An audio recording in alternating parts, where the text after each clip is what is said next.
Warahmatullahi wabarakatuh. Kami dari kelompok organisasi profesi, kami akan menjalankan tugas dengan judul mempresentasikan organisasi profesi, di mana tugas itu dari mata kuliah etika profesi. Saya Tanjung dari kelas PM1D dengan NIM 2404084. Saya Wahyu dengan NIM 2404022. Saya Anissa Soleha dengan NIM 2404071. Perkenalkan, nama saya Firly Sharif Muhammad dengan NIM 2404078. Nah, setelah kita perkenalkan diri, nanti kita akan membahas tentang membedah tentang organisasi profesi, di mana kita akan membahas itu pengertian, setelah pengertian terus manfaat organisasi profesi, setelah manfaat kita tujuan organisasi profesi, setelah tujuan kita ke kode etik, setelah kode etik kita akan membahas contoh-contoh organisasi profesi baik di Indonesia maupun di dunia. Mungkin saja tidak akan lama-lama lagi, kita akan mulai materinya. Organisasi kita dapat jumpai atau kita dapat sering dengar dengan nama organisasi. Organisasi itu apa sih? Organisasi adalah sekumpulan manusia atau orang yang bekerja sama untuk tujuan tertentu.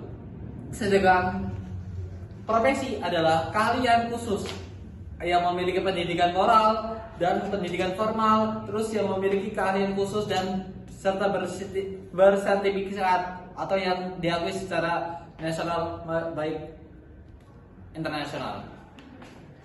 Dapat disimpulkan artinya organisasi profesi adalah wadah atau perkumpulan bagi warga-warga atau anggota yang memiliki keahlian khusus yang dimanajemen atau yang diatur atau yang dikelola oleh perwakilan organisasi yang memiliki keahlian yang sama. Organisasi profesi adalah wadah masyarakat ilmiah dalam suatu cabang atau lintas disiplin ilmu pengetahuan dan teknologi. Jadi sebuah organisasi profesi adalah wadah untuk mengembangkan dan meningkatkan karir serta sertifikasi, pelatihan, terus bimbingan-bimbingan itu ditempat dalam organisasi itu. Nah, organisasi itu kita dapat artikan sebagai wadah atau himpunan karena apa? Dalam organisasi itu pasti ada yang namanya kita wawasan baru, terus pengetahuan baru. Nah, sama halnya kayak organisasi profesi ini juga. Jadi kita memiliki keahlian khusus itu lebih baiknya kita dapat berorganisasi. Ciri-ciri organisasi profesi adalah yaitu memiliki satu organisasi dalam satu bidang profesi. Jadi kayak misalnya kayak profesi guru apa itu pasti memiliki satu organisasi tersendiri. Jadi nggak bisa itu dalam satu profesi tidak ada lebih dari satu cabang. Jadi cuma ada satu himpunan. Misalnya kayak pas guru tadi itu yang disatukan oleh PGRI gitu.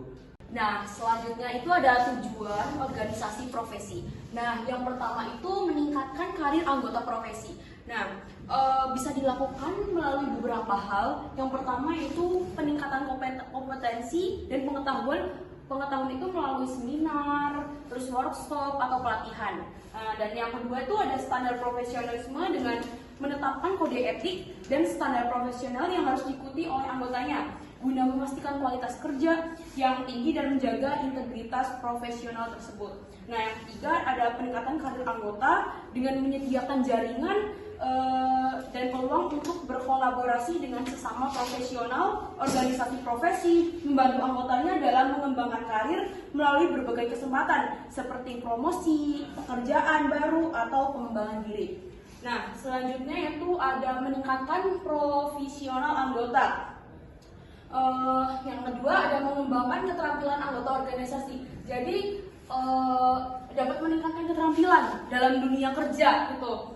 Nah, yang ketiga ada mengembangkan kesejahteraan anggota, yaitu bertujuan untuk memastikan bahwa anggota dapat hidup dengan layak, merasa dihargai, dan memiliki kualitas hidup yang baik. Kesejahteraan ini tidak hanya mencakup aspek finansial, tetapi juga mencakup aspek kesehatan, keseimbangan kerja, dan kehidupan, serta aspek sosial dan emosional.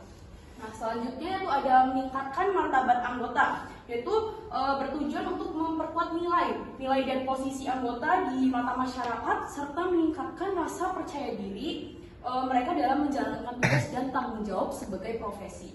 Nah, selanjutnya itu ada meningkatkan kemampuan anggota. Selanjutnya ada manfaat organisasi profesi. Setiap organisasi maupun apa itu mempunyai manfaat tersendiri. Yang pertama ada untuk kemajuan dan kesejahteraan anggota, yaitu untuk meningkatkan skill, untuk meningkatkan komunikasi dengan baik, untuk meningkatkan kesejahteraan juga, seperti itu. Yang kedua untuk menjaga kepentingan profesi melalui kesepakatan kode etik, untuk meningkatkan daya saing kompetensi atau juga disebut dengan keilmuan dan keahlian bagi anggota melalui perbaikan yang terarah, sistematis, dan berkelanjutan. Jadi di poin 2 ini manfaatnya untuk menjaga kepentingan profesi melalui kode etik atau juga meningkatkan daya saing. Jadi saling berlomba-lomba gitu dalam keahlian atau keilmuan sistematis ya. Nah, yang ketiga untuk meningkatkan peran serta anggota dalam kontribusinya untuk pembangunan bangsa. Jadi manfaatnya juga bisa untuk meningkatkan kontribusi pembangunan di masyarakat dan mampu mengubah agen. Terus yang keempat ada menjadi mitra pemerintah untuk menentukan kebijakan yang terkait dengan pengelolaan alat-alat berat tambang. Yang poin keempat ini menjadi mitra pemerintah gitu kan, untuk pengelolaan alat-alat berat tambang seperti ya ekskavator gitu dan lain-lainnya. Nah, yang selanjutnya ada yang poin kelima, yaitu memperkuat barisan yang mampu menghalau dampak negatif atau kerugian akibat kepentingan yang tidak memihak kepada bangsa atau kompetisi negatif pihak asing. Jadi poin kelima ini untuk memperkuat barisan dari dampak negatif atau dampak kerugian akibat kepentingan yang tidak penting. Ya, begitu saja. Terima kasih. Selanjutnya itu ada contoh organisasi profesi. Yang pertama itu ada Persatuan Guru Republik Indonesia yang disingkat itu PGRI. PGRI merupakan organisasi yang menjadi tempat berkumpul guru dan tenaga kependidikan untuk selalu bekerja sama dalam mencerdaskan putra-putri bangsa. Organisasi tersebut didirikan sejak tahun 1912. Yang kedua itu ada Persatuan Perawatan Nasional Indonesia yang disingkat itu PPNI. Organisasi PPNI menaungi semua perawat yang berada di Indonesia. Organisasi tersebut didirikan secara resmi pada tahun 1974. Selanjutnya yang ketiga itu ada Ikatan Ahli Informatika Indonesia atau IAII, adalah organisasi yang menghimpun ahli-ahli informatika di Indonesia dalam suatu wadah untuk bersatu dalam meningkatkan keahlian dan profesi informatika.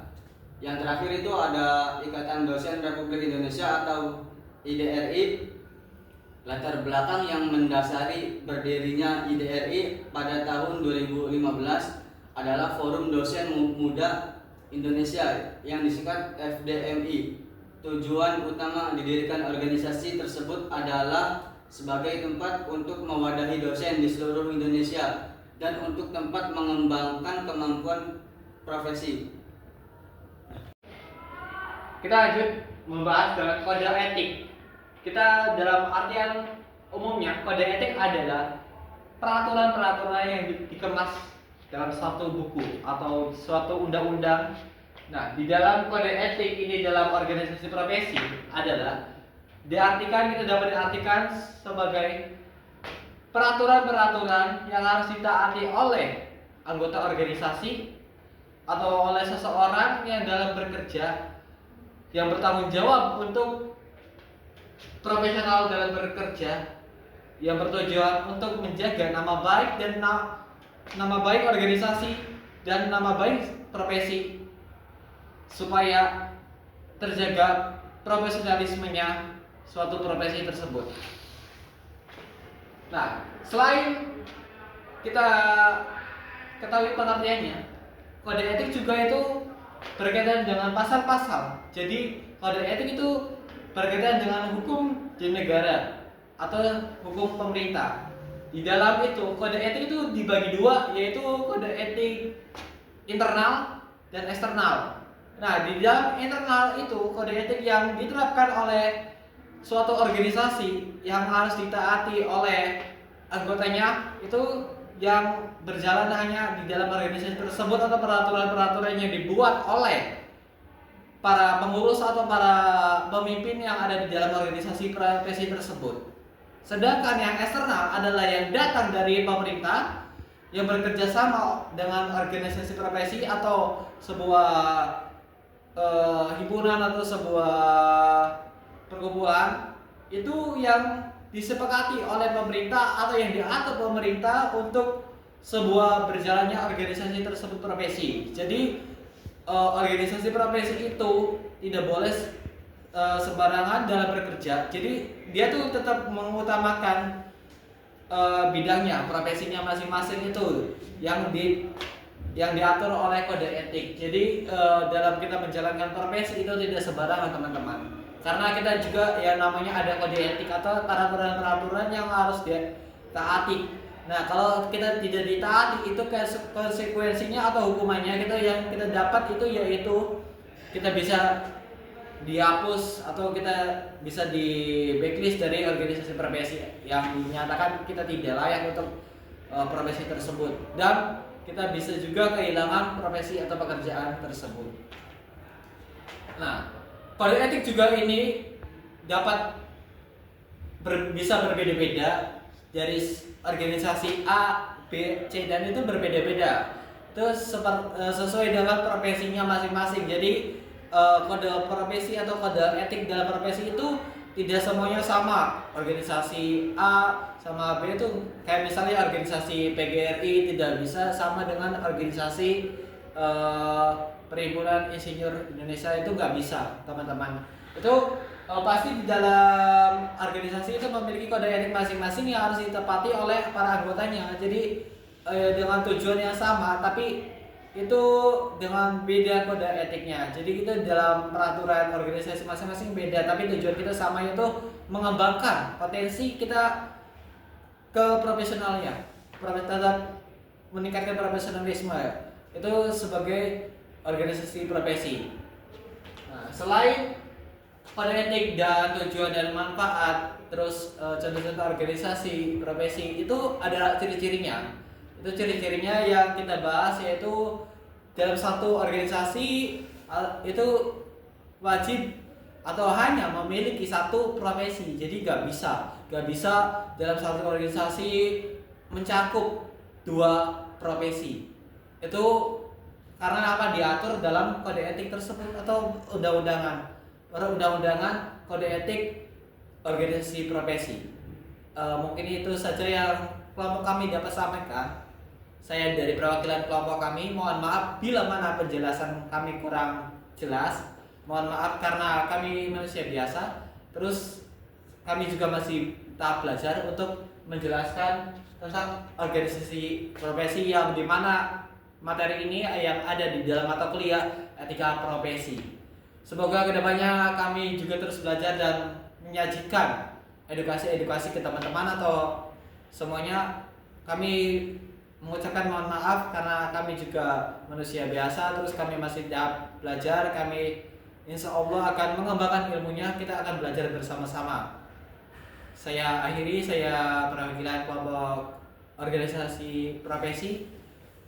Saya akhiri, wassalamualaikum warahmatullahi wabarakatuh.